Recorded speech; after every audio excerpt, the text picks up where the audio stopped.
Hello movie lovers, আশা করি সবাই বেশ ভালো আছেন। আপনারা বাস্টিল ডে এর কথা শুনেছেন কিনা, যেটা ফ্রান্সের জাতীয় উৎসব। আমাদের স্বাধীনতা দিবসের মতো তারাও এই দিনটাকে স্বাধীনতার প্রতীক হিসেবে প্রতি বছর পালন করে। এই বাস্টিল ডেকেই টার্গেট করে কিছু ষড়যন্ত্রকারী। তারা ছোট একটা বোম ব্লাস্ট করে হুমকি দেয় যে বাস্টিল ডেতে পুরো প্যারিস শহর উড়িয়ে দেবে, ফলে আতঙ্ক ছড়িয়ে পড়ে পুরো শহরে। কিন্তু এসবের আড়ালে তাদের আসল উদ্দেশ্য ছিল ফ্রান্সের সবচেয়ে বড় ব্যাংকে ডাকাতি করা। তাদের টার্গেট ছিল পুরো ফ্রান্সের রিজার্ভ খালি করে দেবে, আর এজন্য তারা এমন টেকনোলজি ইউজ করে যা সবাইকে হতবাক করে দেয়। তাদের মাস্টার প্ল্যানে সরকারের পর্যন্ত অবস্থা খারাপ হয়ে যায়। তবে শেষ পর্যন্ত তারা কি নিজেদের প্ল্যানে সফল হয়েছিল? জানতে হলে চলুন দেখে আসি দ্য টেক সিনেমার গল্পটি। গল্পটা অসাধারণ হবে এটা আমি নিশ্চিত করে বলছি, তাই সবাই একটা করে লাইক দিয়ে দিন প্লিজ। গল্পের শুরুতে ফ্রান্সের রাজধানী প্যারিসে একটা অনুষ্ঠান হতে দেখা যায়। হঠাৎ কথা নেই বার্তা নেই একটা সুন্দরী মেয়ে নগ্ন হয়ে সবার মাঝে হেঁটে চলে আসে। এরকম অপ্রত্যাশিত একটা ঘটনার পরে স্বাভাবিকভাবেই উপস্থিত সবার নজর চলে যায় মেয়েটির দিকে। কেউ কেউ ভিডিও করায় এতটাই ব্যস্ত হয়ে যায় যে নিজেদের দিকে খেয়ালই থাকে না। আর এই সুযোগে একজন পকেটমার বেশ কয়েকজনের মোবাইল, মানিব্যাগ, দামি রোলেক্স ঘড়ি এবং সানগ্লাস সহ আরো অনেক কিছু চুরি করে নেয়। এই পকেটমারের নাম ম্যাশন। তবে পকেটমার হলেও সে আমাদের দেশের লুঙ্গি আর ছেঁড়া গেঞ্জি পরা পকেটমারের মতন না, বরং স্যুট বুট পরা খুবই স্মার্ট একজন পকেটমার। তার হাতের কাজ এতটাই নিখুঁত যে কেউ সামান্যতম টেরও পায় না। তো কাজ হয়ে গেলে ম্যাশন সেই মেয়েটির সাথে দেখা করে যে কিনা অনুষ্ঠানে নগ্ন হয়ে হাঁটছিল। ম্যাশন মেয়েটিকে তার ভাগ বুঝিয়ে দেয়। আসলে এরা দুজনে কোলাবোরেট করেই কাজটা করছে আর কি। তো যাই হোক, এদিকে সিআইএর স্পেশাল এজেন্ট সিন ব্রায়ারকে দেখা যায়। তাকে ঊর্ধ্বতন কর্মকর্তারা ইনকোয়ারির জন্য ডেকেছে, কারণ তার লাস্ট অপারেশনে সে অনেক গড়বড় করে ফেলেছে। এমনিতে ব্রায়ার কাজের ব্যাপারে খুবই স্ট্রিক্ট। নিজের দায়িত্ব সে দরকারের চেয়েও অনেক বেশি গুরুত্ব সহকারে পালন করে। কিন্তু সমস্যা হলো কাজের ক্ষেত্রে সে কোনো রুলস ফলো করে না। ক্রিমিনাল ধরতে যা কিছু করার প্রয়োজন কোনো নিয়মের তোয়াক্কা না করেই সেগুলো করে। যেমন আজকে তার বিরুদ্ধে অভিযোগ আনা হয়েছে সে মিশনে গিয়ে ইনফরমারের ডিটেলস লিক করে দিয়েছে, যার সাক্ষী দিয়েছে ব্রায়ারের আরেক বন্ধু। তবে ব্রায়ারকে শাস্তি না দিয়ে তার কাজের প্রতি ডেডিকেশনকে বিবেচনা করে তাকে নতুন কেসের দায়িত্ব দেওয়া হয়। এদিকে প্যাসকেল নামের একটা ছেলে আর তার গার্লফ্রেন্ড জোয়েকে দেখা যায়। প্যাসকেল একটা টেডি বিয়ারের ভেতর বোম ইনস্টল করে দেয়। এরপর টেডি বিয়ারটা একটা ব্যাগে ঢুকিয়ে জোয়েকে সেটা একটা অফিসে রেখে আসতে বলে। যদিও জোয়ে বেশ ঘাবড়ে ছিল, তাছাড়া সে শিওর হয়ে নেয় অফিসে কোনো লোকজন যেন না থাকে, মানে বোম ব্লাস্টে যাতে কোনো প্রাণহানি না ঘটে। প্যাসকেল তখন ভরসা দেয় তারা জাস্ট ভয় দেখাতেই বোমটা ব্লাস্ট করবে, এতে কারোরই কোনো ক্ষতি হবে না। তো জোয়ে সেই নির্ধারিত অফিসে গিয়ে ব্যাগটা রাখবে। এ সময় দেখে আজকে অফিসে সাফাই চলছে, বেশ কয়েকজন ক্লিনার অফিসেই রয়েছে। এই দেখে সে আর ব্যাগটা না রেখে বাইরে বেরিয়ে আসে এবং প্যাসকেলকে ফোন দিয়ে বলে অফিসে মানুষ আছে, তাই সে বোমটা ওখানে রাখতে পারবে না, সে ওটা নদীতে ফেলে দেবে। তবে প্যাসকেল জোয়েকে এটা সেটা বোঝানোর চেষ্টা করলে জোয়ে ফোনটা কেটে দেয় এবং অফিসের সামনে বসেই মাথায় হাত দিয়ে কান্না শুরু করে। এ সময় সেই চোর ম্যাশন ওখানেই ঘোরাফেরা করছিল। আসলে সে চোরাই জিনিসগুলো এখানে একটা লোকের কাছে বিক্রি করতে এসেছিল। সে প্রায় সব সময়ই এই লোকের কাছেই চোরাই মাল বিক্রি করে। তো ম্যাশন জয়কে কাঁদতে দেখে এবং সামনের ব্যাগটা দেখে ভাবে মেয়েটা হয়তো বয়ফ্রেন্ডের সাথে পালানোর উদ্দেশ্যে বাড়ি থেকে গহনা এবং টাকা পয়সা নিয়ে পালিয়ে এসেছে। তাই ম্যাশন এক ঝলকের মাঝেই ব্যাগটা উঠিয়ে নিয়ে চলে যায়। এদিকে জোয়ে ব্যাগ না পেয়ে অস্থির হয়ে যায়, কারণ ব্যাগে তো সাংঘাতিক বোমা রয়েছে। অন্যদিকে যে জঙ্গিরা জোয়ের বয়ফ্রেন্ডকে দিয়ে বোমাটা পাঠিয়েছিল তারাও ক্ষেপে যায়, কারণ বোমাটা সঠিক জায়গায় রাখা হয়নি। তো ম্যাশন বেশ কিছু দূর গিয়ে ব্যাগটা খুলে দেখে ভেতরে জাস্ট একটা টেডি বিয়ার এবং জোয়ের মোবাইলটা রয়েছে। আশাহত হয়ে ম্যাশন মোবাইলটা নিজের কাছে রেখে টেডি বিয়ার সহ ব্যাগটা পাশের ডাস্টবিনে ফেলে দেয়। এরপরে সে জাস্ট ঘুরে কিছুটা হেঁটেছে আর তখনই বোমটা ব্লাস্ট করে। বোমার ঝটকা খেয়ে ম্যাশনও পড়ে যায়, তবে তার গুরুতর কোনো আঘাত লাগেনি। কিন্তু বোমা ব্লাস্টের জায়গায় 4 জন মারা যায়। এই দৃশ্য দেখে আতঙ্কে ম্যাশন দৌড়ে পালিয়ে যায়। যদিও অ্যাটলিস্ট বোমাটা ব্লাস্ট করেছে দেখে জঙ্গি গ্রুপটা একটু খুশি হয়। তারা এটাকে ইস্যু করে হুমকি দেয় যে তাদের দাবি না মানলে আগামী 36 ঘন্টার ভেতরে পুরো শহরটাই ধ্বংস করে দেওয়া হবে। যদিও এই হুমকিতে সরকার তেমন একটা ভয় পায় না, তবে 36 ঘন্টা পরে 14 জুলাই দেশ জুড়ে বাস্টিল ডে পালন করা হবে। তাই অনুষ্ঠান বাতিল হবে কিনা এমন একটা আতঙ্ক জনমনে ছড়িয়ে পড়ে। তবে সরকারিভাবে জানানো হয় অনুষ্ঠান আগের মতোই হবে, তারা দ্রুত অপরাধীদের ধরার জন্য সিআইএ এর কাছে কেসটা পাঠায়, কিন্তু এসবের চক্করে সবার আগে ফেঁসে যায় ম্যাসন। কারণ বোমের ব্যাগটা ডাস্টবিনে ফেলার সময় তাকে সিসি ক্যামেরায় দেখা গিয়েছে। যদিও ম্যাসন সেসব এরিয়াতেই চুরি করে যেখানে কোনো সিসি ক্যামেরা নেই, কিন্তু ব্যাগটা ফেলার সময়ে সে অসতর্ক ছিল। তো সিআইএ ম্যাসনের পুরো ডিটেলস বের করে ফেলে। ম্যাসনের বাবা ক্যাসিনো বস ছিল, আর মা ছিল রিয়েল এস্টেট এজেন্ট। বলা চলে পারিবারিকভাবেই সে ছোটবেলা থেকে মানুষ ঠকানো শিখে এসেছে। এমনিতেই সে ভালো স্টুডেন্ট ছিল, কিন্তু কলেজে ভর্তির আগেই নানান ঝামেলায় ফেসে যায়। বিশেষ করে একবার সে জুয়ায় চুরির জন্য গ্রেফতারও হয়েছিল। এছাড়াও আরও 4টা স্টেটে তার উপরে গ্রেফতারি পরোয়ানা জারি রয়েছে। তো যেহেতু ম্যাসনের ক্রিমিনাল রেকর্ড রয়েছে, তাই তাকেই প্রথম সাসপেক্ট হিসেবে সন্দেহ করা হয়। প্রেজেন্ট অ্যাড্রেস ট্রেস করে এজেন্ট ব্রায়ারও তাকে ধরতে বেরিয়ে যায়। পাশাপাশি নিউজে ম্যাসনের ফটো লিক করে দেওয়া হয়, যাতে তাকে খুঁজে পাওয়া সহজ হয়। বাড়িতে বসে নিজের ফটো টিভিতে দেখে ম্যাসন অস্থির হয়ে যায়। সে পালানোর জন্য দ্রুত রেডি হচ্ছিল, কিন্তু ততক্ষণে ব্রায়ার পৌঁছে যায়। তাই ম্যাসন জানালা দিয়ে ছাদে উঠে পাশের বিল্ডিংগুলো দিয়ে সাবধানে পালাতে থাকে। কিন্তু একবার পা ফসকে পড়ে যেতে গেলে শব্দ হয়, তাই ব্রায়ার তাকে দেখে ফেলে। এরপরে শুরু হয় ধাওয়াধাওয়ি। তারা এমন জায়গা দিয়ে দৌড়াচ্ছিল, একবার পা ফসকালেই লাইফ শেষ। উঁচু নিচু চালা আর ছাদ পার হয়ে ম্যাসন একটা বাড়ির ভেতরে ঢুকে যায়। এরপরে পালিয়ে বাজারের ভেতরে ঢুকে পড়ে। সেখানে অনেক মানুষের ভিড় ছিল। সুযোগ কাজে লাগাতে ম্যাসন একটা ব্লেজার এবং সানগ্লাস চুরি করে পরে নেয়, যাতে সহজে তাকে ডিটেক্ট করা না যায়। এরপরে একজন লোকের বাইকের চাবি চুরি করে বাইকটা স্টার্ট করে টান দিতেই সাইড থেকে ব্রায়ার ধাক্কা দিয়ে ম্যাসনকে ফেলে দেয় এবং তাকে গ্রেফতার করে নেয়। ব্রায়ারের ডিটেকশন আর অভিজ্ঞতার কাছে ম্যাসন আর পেরে উঠতে পারে না।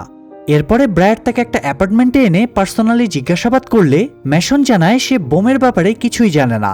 সে জোয়ের চেহারার বিবরণ দিয়ে বলে এই মেয়েটির কাছ থেকে সে ব্যাগটা চুরি করেছিল, কিন্তু ব্যাগে দামি কিছু না থাকায় সে ওটা ডাস্টবিনে ফেলে দেয়। ম্যাসনের কথার সত্যতা যাচাইয়ের জন্য কোনো প্রমাণ ছিল না। ম্যাসন যেখান থেকে ব্যাগটা উঠিয়েছিল সেখানে কোনো সিসি ক্যামেরা ছিল না, না হলে ফুটেজ দেখে সে তার কথার সত্যতা যাচাই করাতে পারত। তবুও ব্রায়ার তাকে একটা সুযোগ দেয়। ম্যাসন যদি নিজেকে দক্ষ পকেটমার প্রমাণ করতে পারে, তাহলে তার কথাকেও সত্যি ধরে নেওয়া হবে। তো ব্রায়ার ম্যাসনের হাত খুলে দিয়ে বলে এবার আমার মানিব্যাগটা চুরি করে দেখা। তো ম্যাসন প্রথমে ব্রায়ারের সাথে একবার ধাক্কা খায়, যেভাবে হাঁটার সময়ে মানুষের সাথে ধাক্কা লাগে আর কি। এরপরে সে ব্রায়ারের পেছনে চলে যায়। ব্রায়ার চেক করে দেখে তার মানিব্যাগ এখনো জায়গা মতোই আছে। ম্যাসন তাকে চমকে দিয়ে বলে আপনার মানিব্যাগটা জায়গা মতোই আছে ঠিক, কিন্তু ব্যাগে কোনো টাকা নেই। মানে এই অল্প সময়েই ম্যাসন মানিব্যাগের সব টাকা চুরি করে নিয়েছে। প্রথম ধাক্কার সময় সে মানিব্যাগ বের করেছে, আর রাউন্ড দেওয়ার সময়ে টাকা সরিয়েছে এবং পেছনে যাওয়ার সময়ে মানিব্যাগটা জায়গা মতো রেখে দিয়েছে। ম্যাসনের টেকনিকে ব্রায়ার বেশ অবাক হয়, তবে সে বিস্তারিত জিজ্ঞাসাবাদের জন্য ম্যাসনের হাত আবারও আটকে রাখে।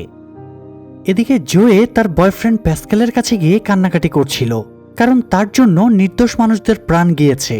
এ সময় প্যাসকেলের কাছে জঙ্গি গ্রুপের ফোন আসে এবং শিওর হয়ে নেয় জোয়ে তার সাথে আছে কিনা।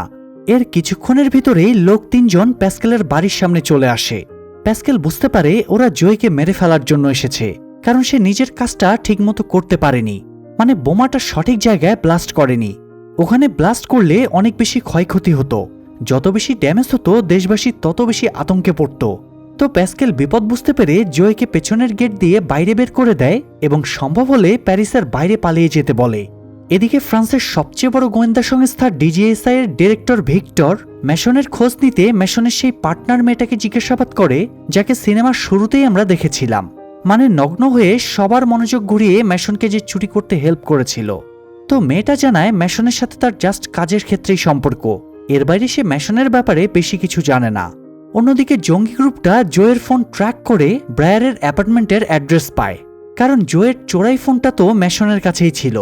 এই জন্য দুজন জঙ্গি ডেলিভারি ম্যান সেজে ব্রায়ারের অ্যাপার্টমেন্টে চলে আসে। ব্রায়ার বুঝতে পারে এরা সন্দেহজনক, কারণ এখানে কারো ডেলিভারি নিয়ে আসার কথা না। তবুও সে গানটাকে রেডি করে রাখে এবং দরজা খোলে। জঙ্গিরা জানায় তারা জোয়েকে খুঁজছে, কারণ তার নামে পার্সেল এসেছে। ব্রায়ার জানায় এখানে কোনো জোয়ে নেই, তবুও তারা নাছোড়বান্দা। এরই মধ্যে ম্যাসন হাতের বাঁধন কেটে এগিয়ে এসে উকি মারে। তখন জঙ্গিরা তাকে দেখে চিনে ফেলে, তাই তারা ভেতরে স্মোক গ্রেনেড মেরে জোর করে ভেতরে ঢুকে পড়ে। যদিও ব্রায়ার তাদের বাধা দেয় এবং ফাইট শুরু হয়। মারামারির এক পর্যায়ে ওরা আর পেরে না উঠে ব্রায়ারকে ঘুষি মেরে পালিয়ে যায়। অবশ্য ব্রায়ারও আবার উঠে দাঁড়িয়ে ওদেরকে তাড়া করে। তবে কন্ট্রোল রুম থেকে ফোন দিয়ে ব্রায়ারকে নির্দেশ দেওয়া হয় সে যেন শুধুমাত্র ম্যাশনকে খোঁজার ব্যাপারেই মনোযোগ দেয়। তারা আপাতত কোনো রকমে ম্যাশনকে অভিযুক্ত করে বোমা হামলার কেসটা ধামাচাপা দিয়ে দিতে চায়, কারণ এটা নিয়ে যত বাড়াবাড়ি হবে ততই পাবলিকের ক্ষোভ বাড়তে থাকবে। তবে ব্রায়ার তো অলরেডি বুঝে গিয়েছে ম্যাশন বোমা হামলায় জড়িত না, তাই সে নির্দেশ অমান্য করে মূল অপরাধীদের খুঁজে বের করার সিদ্ধান্ত নেয়। এদিকে র্যাপিড ইউনিটের কমান্ডার রফিকে দেখা যায় সে জঙ্গি গ্রুপটার সাথে প্ল্যানিং করছিল। আসলে প্রশাসনের মাঝে থেকে সেই এসবের মাস্টারমাইন্ড। বোমা হামলাও তারই নির্দেশে হয়েছিল। তবে বোমা হামলা কিন্তু তাদের আসল উদ্দেশ্য না। তাদের মূল উদ্দেশ্য হলো মানুষ এবং প্রশাসনের ফোকাস অন্যদিকে ঘুরিয়ে একটা ব্যাংকে ডাকাতি করা। আর এর জন্য রফির হাতে একটা পেনড্রাইভ দেখা যায়। রফির কাছে ব্যাংকের নকশা আছে। প্ল্যান মতো তারা ব্যাংকে ঢুকবে এবং জাস্ট এই পেনড্রাইভটা ব্যাংকের সার্ভারে ইনস্টল করে দেবে, আর সাথে সাথেই ব্যাংকের অ্যাকাউন্টের সব টাকা তাদের অ্যাকাউন্টে ট্রান্সফার হয়ে যাবে। আলোচনা শেষ করে রফি ডিরেক্টর অফ দ্য ডিজিএসআই ভিক্টরের অফিসে যায়। গত বছরে রফির দল এয়ারপোর্টের একটা মিশন কমপ্লিট করেছিল। সেই সুবাদে র্যাপিড ইউনিটকে বোমা হামলা থামানোর দায়িত্ব দেওয়া হয়, আর এই টিমকে লিড করার দায়িত্ব দেওয়া হয় রফিকে। মানে যে কিনা পুরো ঘটনাটা ঘটাচ্ছে তাকেই দায়িত্ব দেওয়া হচ্ছে ঘটনাটা আটকানোর জন্য। মানে কথায় আছে না, যেই সর্ষে দিয়ে ভূত তাড়াবো সেই সর্ষের ভেতরেই ভূত। যাই হোক, এরপরে র্যাপিড ইউনিটকে একটা মসজিদে রেড দিতে দেখা যায়, কারণ ইনফরমেশন মোতাবেক এখানেই নাকি বোমটা বানানো হয়েছিল। রেড দিয়ে সেখানে বোমা বানানোর সরঞ্জামও উদ্ধার করা হয়। আসলে একটা ধর্মীয় দাঙ্গা তৈরি করতে রফি এই নাটক সাজিয়েছিল। সেই প্রথমে লোক দিয়ে মসজিদে বোমা বানানোর সরঞ্জাম রেখেছিল। এরপরে ইন্টারনাল সিকিউরিটির কাছে খবর পাঠিয়েছিল ওখানে বোমাটা বানানো হয়েছে। তারপরে নিজেই ফোর্স নিয়ে সেখানে রেড দিয়ে সেগুলো উদ্ধার করে। পাশাপাশি কয়েকজন মুসলমানকেও গ্রেফতার করে, যাতে একটা বড়সড় দাঙ্গা তৈরি হয়ে যায়। মানে শহরে যত বেশি গ্যাঞ্জাম হবে তাদের ব্যাংকে ঢুকে টাকা চুরি তত বেশি ইজি হয়ে যাবে। এদিকে ম্যাশনকে দেখা যায় সে পালিয়ে সেই দোকানদারের কাছে যায় যার কাছে সে চোরাই জিনিসপত্র বিক্রি করত। সে লোকটার কাছে শেল্টার চাইলে লোকটা প্রথমে ঝাড়িটারি মারে, কারণ সে তো বোম ব্লাস্টের দায়ে অভিযুক্ত। তবে ম্যাশন তাকে বোঝায় সে নির্দোষ। তখন কনভিন্স হয়ে লোকটা তাকে বাড়ির ভেতরে থাকতে দেয়, কিন্তু লোকটা যে একটা ট্রিক্স খাটাচ্ছে সেটা ম্যাশন কিছুক্ষণের ভেতরেই বুঝে যায়। লোকটা সাবধানে নিজের বাড়ির লোকেদের সরিয়ে নেয় এবং ম্যাশনকে ঘরে বন্দি করে দেয়। এরপরে পুলিশকে জানিয়ে দেয় ম্যাশন তার জিম্মিতে আছে। তাই অল্প কিছুক্ষণের ভেতরেই কমান্ডার রফি ফোর্স নিয়ে পুরো বাড়িটা ঘিরে ফেলে। একটা অংশ বাড়ির ভেতরেও ঢুকে পড়ে। তবে ম্যাশন ততক্ষণে দেয়ালে একটা ড্যামেজ জায়গা দেখে সেটা ভেঙে অন্য পাশে লুকিয়ে পড়েছিল। প্রথমে ম্যাশনকে রুমে না দেখে রফি বাড়িওয়ালা লোকটাকেই মারধর করে, কিন্তু ম্যাশন পালানোর চেষ্টা করলে রফি তাকে দেখে ফেলে। তবে ম্যাশনকে তাড়া না করে সে স্নাইপার টিমকে অ্যালার্ট করে দেয়। ম্যাশন বাড়ির বাইরে পা রাখতেই স্নাইপারের লেজার তার বুকের উপর এসে পড়ে, অর্থাৎ সে স্নাইপারের টার্গেট রেঞ্জে রয়েছে। তবে সৌভাগ্যবশত তখন সেখানে এজেন্ট ব্রায়ার চলে আসে এবং ম্যাশনকে গাড়িতে তুলে নিয়ে পালিয়ে যায়। রফি এবং তার ফোর্স কয়েকটা গুলি চালিয়েও ওদের আর নাগাল পায় না। এজেন্ট ব্রায়ার ম্যাশনকে নিয়ে জয়কে খুঁজতে যায়, কারণ রফির নেক্সট টার্গেট জয়কে মেরে ফেলা, যেহেতু একমাত্র জয়ই তাদের বিরুদ্ধে থাকা একমাত্র সাক্ষী। এদিকে জয়ে এ সময়ে তার কয়েকজন বন্ধুর কাছে শেল্টার চাইতে গিয়েছিল। এরা সবাই ড্রাগ অ্যাডিক্টেড এবং বখাটে টাইপের ছেলে। তবে জয়ের সাথে তাদের বন্ধুত্ব স্ট্রং, তাই তারা জয়কে শেল্টার দেয়। যদিও সিআইএ এর কাছে জয়ের সব ডিটেলস, ইভেন তার ফ্রেন্ডের ডিটেলসও ছিল, তাই ব্রায়ার ইজিলি জয়ের লোকেশনে পৌঁছে যায়। কিন্তু সেখানে জয়ের বন্ধুরা আগে থেকেই প্রস্তুতি নিয়েছিল, তাই 2-3 জন বাদে বাকিরা পেছনের গেট দিয়ে বাইরে চলে আসে। আর প্রথমেই ব্রায়ারের গাড়িটা আগুন জ্বালিয়ে দেয় এবং এরপরে জয়কে নিয়ে বাইকে পালিয়ে যায়। উপায় না থাকায় ব্রায়ার রাস্তায় একটা গাড়ি আটকে সেটা ছিনতাই করে নিয়ে তাড়া করে, কিন্তু একটা পর্যায়ে গিয়ে ওদের ট্রেস হারিয়ে ফেলে। তবে ব্রায়ার এবং ম্যাশন জয়ের এক বন্ধুকে টার্গেট করে রাখে। ছেলেটা একটা বারে কাজ করত। ম্যাশন কৌশলে সেই ছেলেটার মানিব্যাগ চুরি করে নেয়। মানিব্যাগে তার আইডি কার্ড ছিল, তাই কার্ড থেকে তার অ্যাড্রেসটা জেনে নেয়। তাদের সন্দেহ জয় এই ছেলেটার বাড়িতেই আছে। জয়কে উদ্ধার করতে যাওয়ার সময়ে তারা রাস্তায় বিক্ষোভরত মানুষকে দেখতে পায়। ধর্মীয় দাঙ্গা অলরেডি চরমে উঠে গিয়েছে। সংখ্যালঘুদের উপরে নির্যাতনের ইস্যু নিয়ে অনলাইন অফলাইন উভয় জায়গাতেই নানা আলোচনা সমালোচনা হচ্ছে। সরকার ঝামেলা সামলাতে খুবই হিমশিম খেয়ে যাচ্ছে। এমন পরিস্থিতি যে এই বিক্ষোভ টলারেটও করা যাচ্ছে না, আবার বিক্ষোভকারীদের প্রেসারাইজ করে থামাতেও পারছে না। যাই হোক, ব্রায়ার আর ম্যাশন ঠিকানা মতো পৌঁছে জয়কে ধরে ফেলে। যদিও জয়ে ম্যাশনের গলায় চাকু ধরে পালানোর চেষ্টা করে, তবে সে সফল হয় না। ব্রায়ার জয়কে বোঝায়, আমি জানি তুমি অপরাধী না, তোমাকে জাস্ট ইউজ করা হয়েছে, তাই আমাকে বলে দাও তোমাকে বোমাটা কে দিয়েছিল।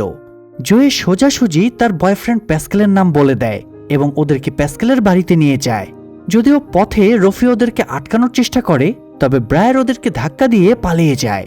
তো প্যাসকেলের বাড়িতে পৌঁছে দেখে প্যাসকেলকে গলায় ফাঁস দিয়ে খুন করা হয়েছে। ব্রায়ার প্যাসকেলের রুম সার্চ করে একটা খাম পায়। এই খামের ভেতরে একটা আইডি কার্ড ছিল, যেটা থেকে ব্রায়ার বুঝতে পারে প্যাসকেল আন্ডারকভারে থাকা পুলিশের লোক ছিল। যদিও জয়কে জিজ্ঞেস করলে সে এই ব্যাপারে কিছুই বলতে পারে না, কেননা প্যাসকেল তাকে যা বলেছিল বা বুঝিয়েছিল সে ওগুলোই বিশ্বাস করেছিল। এদিকে রফি তো বুঝে গিয়েছে তার সব কাজের মধ্যে ব্রায়ার বাধা দিচ্ছে। তার দুজন টার্গেট ম্যাশন এবং জোয়ে দুজনকেই ব্রায়ার উদ্ধার করে নিয়ে গিয়েছে, তাই রফি যে কোনো মূল্যে ওদেরকে ধরতে বলে এবং আগামী 12 ঘন্টার ভেতরে ব্যাংকের টাকা চুরির কাজ শেষ করতে বলে। অন্যদিকে সিআইএ এজেন্ট ক্যারেনকে দেখা যায় ক্যারেন ডিজিএসআই প্রধান ভিক্টরের কাছে গিয়েছিল। মেইনলি ব্রায়ারই থেকে ফোন করে হেল্প চেয়েছিল, যাতে ম্যাশন এবং জোয়ের নিরাপত্তা নিশ্চিত করা যায়।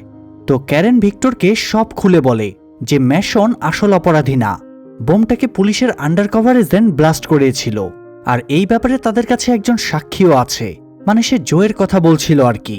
তো ক্যারেন সব বলার পরে ওদের দুজনের জন্য শেল্টার চায়। ভিক্টর জানায় সে শেল্টার দেবে, তাদেরকে আনার জন্য লোক পাঠানো হবে, আর এই টাস্কের জন্য তাদের কোডওয়ার্ড হবে মাইক আলফা।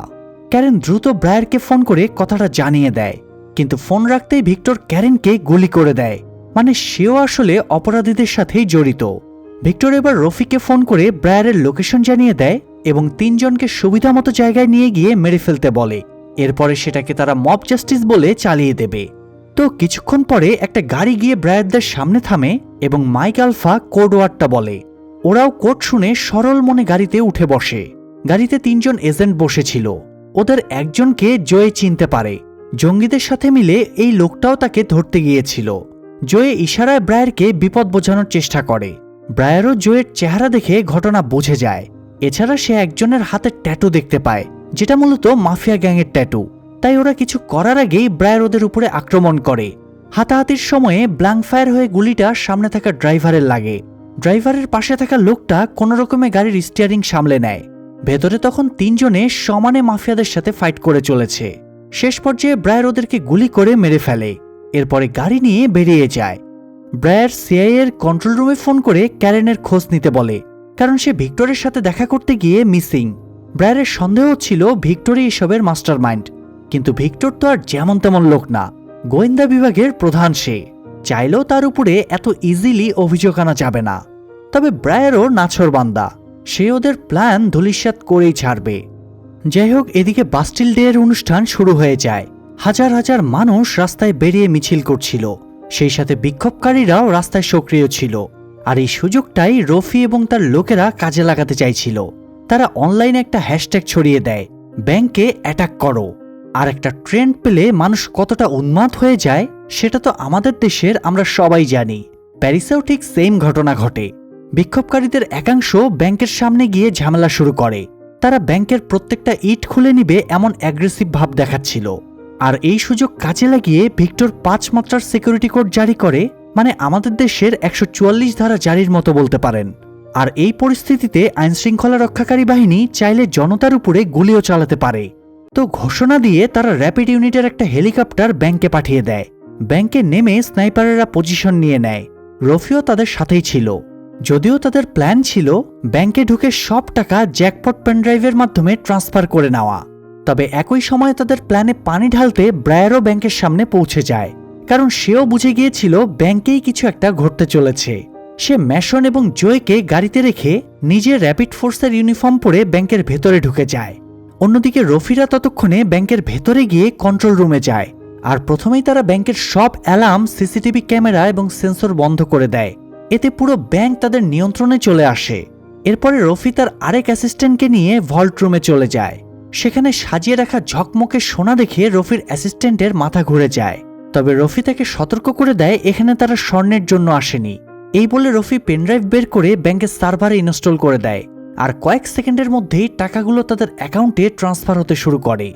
এরই মধ্যে ব্রায়ার র্যাপিড গার্ডদের উপরে অ্যাটাক করে। সে দুজনকে মেরে ভেতরে ঢুকে যায়, কিন্তু ভেতরে অনেকজন ছিল।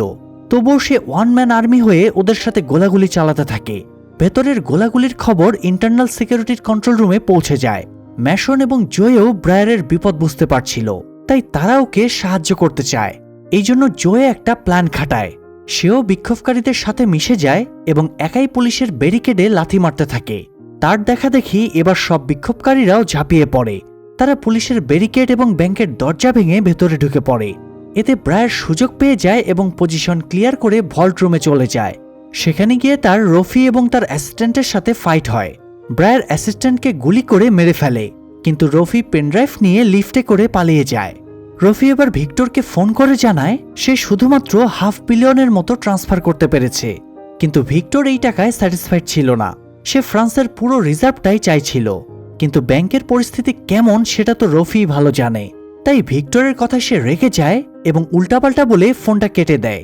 তখন আবার ভিক্টর পল্টি নেয়। সে এই কেসে রফিকেও ফাঁসিয়ে দেয়। অন্যদিকে রফি যাতে পেনড্রাইভ নিয়ে পালিয়ে না যেতে পারে এই জন্য ব্রায়ার ফোন কলে ম্যাশনকে জানায় তার ওই সাইড দিয়েই একজন লোক যাচ্ছে। তার পকেটে একটা পেনড্রাইভে $500 মিলিয়ন ডিজিটাল কারেন্সি আছে। ম্যাশন যেন পেনড্রাইভটা চুরি করে নেয়। তো ম্যাশন একটা মাস্ক পরে ধাক্কা খাওয়ার ভঙ্গিতে খুব ইজিলি পেনড্রাইভটা চুরি করে নেয়। কিন্তু কয়েক মুহূর্তের ভেতরেই রফি সেটা বুঝে যায় এবং এক এক করে মাস্ক খুলতে থাকে। সে ম্যাশনকে না পেলেও জোয়েকে ধরে ফেলে। উল্টো দিকে ভিক্টরের নির্দেশে সিকিউরিটি গার্ডেরা রফির দিকে গান পয়েন্ট করে, কিন্তু রফি জোয়েকে গান পয়েন্টে রাখায় ম্যাশন মাস্ক খুলে ফেলে। তখন আবার সিকিউরিটি গার্ডেরা ম্যাশনের দিকে গান পয়েন্ট করে। সিসিটিভি ক্যামেরায় সব দেখে ভিক্টরও কনফিউজড হয়ে যায় সে কাকে রেখে কাকে মারার নির্দেশ দেবে। তো রফি পেনড্রাইভটা ফিরিয়ে দেওয়ার হুমকি দিতে থাকে। এক পর্যায়ে বিরক্ত হয়ে সে ম্যাশনের দিকে গুলিও চালায়। তবে ব্রায়ার লাফিয়ে এসে ম্যাশনকে ধাক্কা দিয়ে সরিয়ে দেয়। যদিও ম্যাশনকে বাঁচাতে গিয়ে ব্রায়ারের নিজের হাতে গুলি লাগে। এদিকে রফি গুলি চালানোতে গার্ডেরা কনফিউজড হয়ে তার উপরেই ব্রাশ ফায়ার করে দেয়। এতে রফি ঘটনাস্থলেই মারা যায়। আর এসবের ফাঁকে সুযোগ বুঝে ম্যাশন পেনড্রাইভ নিয়ে পালিয়ে যায়। কেউই আর তার ট্রেস পায় না। ভিক্টর ম্যাশনকে খুঁজে পেতে মরিয়া হয়ে ওঠে। আর অবশেষে সে ম্যাশনকে খুঁজে পায় এবং পার্সোনালি একটা চার্চে গিয়ে দেখা করে। সে ম্যাশনকে পালিয়ে যাওয়ার জন্য ব্রাজিলের পাসপোর্ট এবং $1 লাখ ক্যাশ দেওয়ার অফার করে। আর বিনিময়ে ম্যাশন তাকে পেনড্রাইভটা দিয়ে দেবে। পাসপোর্ট দেখা মাত্রই ম্যাশন ইজিলি ডিলে রাজি হয়ে যায়। এরপর ক্যাশ টাকা দেওয়ার জন্য ভিক্টর তাকে একটা সাইডে নিয়ে যায় এবং পেছন থেকে গান পয়েন্ট করে। তবে এখানে অন্য একটা টুইস্ট ছিল। ঠিক ওই সময় সাইড থেকে ব্রায়ার এসে ভিক্টরের মাথায় গান পয়েন্ট করে। ভিক্টর তবুও হুমকি দেয় তার মাথা থেকে গান না সরালে সে ম্যাশনকে গুলি করবে। তবে ভিক্টরের কথায় পাত্তা না দিয়ে ব্রায়ার নিজেই ম্যাশনের বুকে গুলি চালিয়ে দেয়। এমনটা ঘটবে ভিক্টর কল্পনাও করতে পারেনি। এ সময়ে আড়াল থেকে সিআইএ এজেন্ট এবং লোকাল পুলিশ বের হয়ে আসে এবং ভিক্টরকে হাতে নাতে গ্রেফতার করে। কয়েক মুহূর্তের ভেতরে ম্যাশনও উঠে বসে। আসলে ব্রায়ার এই জন্যই ম্যাশনের বুকে গুলি চালিয়েছিল, কারণ ম্যাশন লাইফ জ্যাকেট পরেছিল। ব্রায়ার ম্যাশনের কাছে পেনড্রাইভটা চায় যাতে টাকাগুলো আবারও ব্যাংকের রিজার্ভে ট্রান্সফার করে দেওয়া যায়।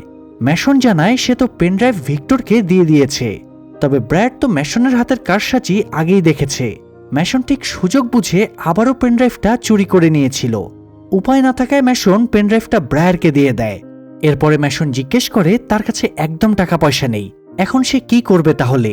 ব্রায়ার জানায় সে ম্যাশনের জন্য সিআইএতে চাকরির ব্যবস্থা করে দেবে। আর এরই সাথে সিনেমাটা শেষ হয়ে যায়। প্রিয় দর্শক, এই মাস্টারপিস সিনেমাটা আপনাদের কেমন লেগেছে? ভালো লাগলে অবশ্যই কমেন্টে জানিয়ে দেবেন। সেই সাথে নতুন হলে সাবস্ক্রাইব করে রাখবেন।